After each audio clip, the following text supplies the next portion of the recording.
en heren, welkom op de ongezouten meningen van Philly Fudge.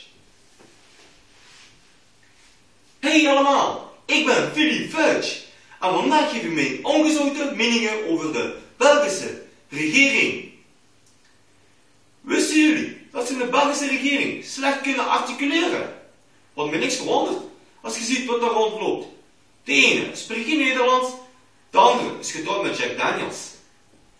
Bijvoorbeeld, we spreken telkens over een begroting, maar ze bedoelen eigenlijk een vergroting. Punt 1. Vergroting van de belastingen. Punt 2. Vergroting van de verkeersboetes. Punt 3. Vergroting van de miserie. We spreken ook telkens over de besparingen voor de bevolking. Ze zeggen nooit voor ons. Ah nee, want ze zien het gewoon als liefdadigheid. Want als zij minder loon krijgen, dan daalt de verkoop van kreeft en caviar. Dan zitten ze daar weer met een crisis.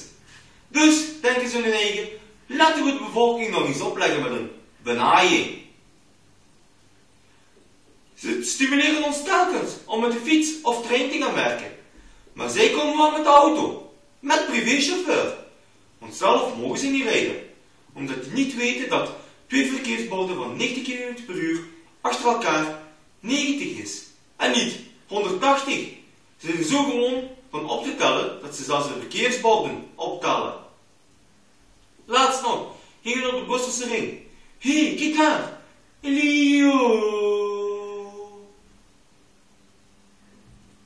Weet jullie waarom de Belgische toprestaurants winst maken terwijl de kleintjes failliet gaan? Simpel.